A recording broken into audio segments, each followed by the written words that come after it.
Right now, you are probably exhausted, and you have every right to be. We are living through a polycrisis, a massive intersection of collapsing institutions, widening economic divides, and relentless climate anxiety. When confronted with a daily avalanche of disasters, our biological instinct isn't to take heroic action. Thanks to our brain's built in negativity bias, which hyper focuses on threats, our default response is complete psychological paralysis. This flowchart illustrates a psychological condition called learned helplessness. When you are repeatedly exposed to uncontrollable stressors, your brain's stress response rewires itself, stripping away your sense of agency and feeding directly into escapable existential anxiety. Digital algorithms are perfectly designed to exploit this loop. Every time you doom scroll through social media, the platform feeds you distressing content that keeps your nervous system on high alert, convincing you that nothing you do actually matters. The reality is that modern citizens are not inherently apathetic. Our digital and social environments have been systematically engineered to make us believe we are powerless, passive observers of our own fate. Because we feel powerless but still crave a sense of safety and moral validation, we retreat. We hide inside ideological echo chambers, terrified that stepping out of line will make us the next target of an online mob.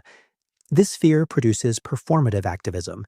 Instead of engaging in actual civic duty, we substitute actions designed entirely to boost our own social status, completely detached from any real devotion to a cause. You saw this vividly with digital solidarity campaigns, where millions posted black squares on social media. It offered a quick hit of virtue without demanding a single ounce of actual systemic work or personal sacrifice. Corporations scale this illusion through rainbow washing. Institutions eagerly adopt socially conscious branding to enhance their public image, deliberately masking the fact that they often fund legislation or practices that actively harm those same communities. This performative outrage is nothing more than a survival mechanism. It deepens our societal divisions and rewards our egos, while leaving the broken systems entirely intact. So how does this localized feeling of helplessness infect entire structures? How do fundamentally decent leaders and employees end up maintaining deeply corrupt systems? It happens through a psychological process known as ethical fading. Place a person in a high-pressure environment obsessed with profit margins, and over time, the moral dimensions of their daily decisions slowly vanish from view. People employ moral disengagement to cope. They use euphemisms like strategic right-sizing instead of layoffs, or they diffuse the blame by claiming they were just following orders, allowing them to justify continuous small infractions without feeling an ounce of guilt. The endpoint of navigating these compromised environments is moral distress. This is the deep psychological wound that occurs when professionals, like these healthcare professionals, know exactly what the ethical action is, but are blocked by institutional rules from taking it. Global collapse rarely arrives in a single explosive failure. Instead, our institutions rot from the inside out through the quiet, incremental attrition of individual integrity.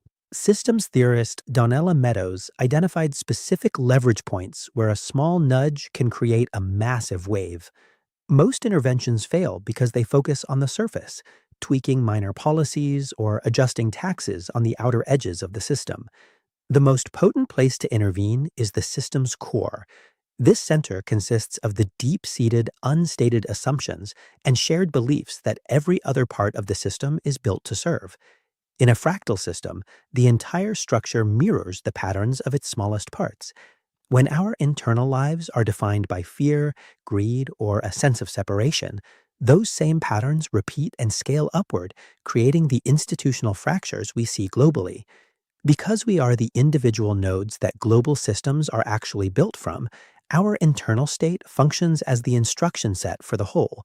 When enough people shift their individual alignment from fear to integrity, the core logic of the collective system is forced to rewrite itself. We are the active lenses through which reality is projected. Reclaiming our agency requires an inner awakening that we then translate into concrete, physical action. The critical bridge between realizing we are all connected and taking actual civic responsibility is moral courage.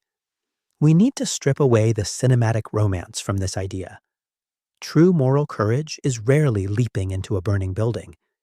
It is the grueling, largely invisible daily discipline of choosing truth when staying silent and complicit would be infinitely easier. The historical figures who actually shifted society's trajectory, like Dr. Martin Luther King Jr., did not do so through theatrical grandstanding. They did it by quietly enduring extreme personal, financial, and social risk for their convictions. That exact same standard applies today. From the corporate whistleblower to the everyday citizen, elevating the ethical climate requires leaders with the endurance of Nelson Mandela, willing to absorb the risk on behalf of the collective. Simply put, an ethical value is entirely meaningless until it costs you something, whether that is your money, your status, or your comfort to maintain it. Living with this kind of integrity demands practical tools. The first is truth-telling.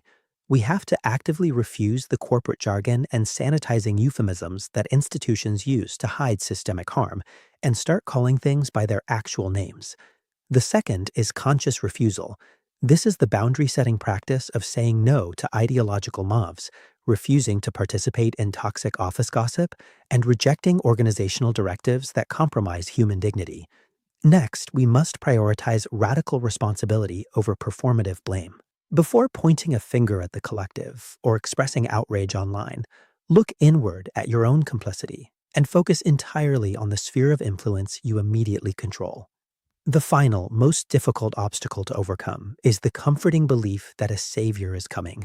We wait for a new politician, a brilliant CEO, or a breakthrough technology to arrive and fix the machine for us. But there are no saviors. The future will not be salvaged by institutional decrees. It will be built, micro-decision by micro-decision, by those who possess the moral courage to stop waiting and start acting.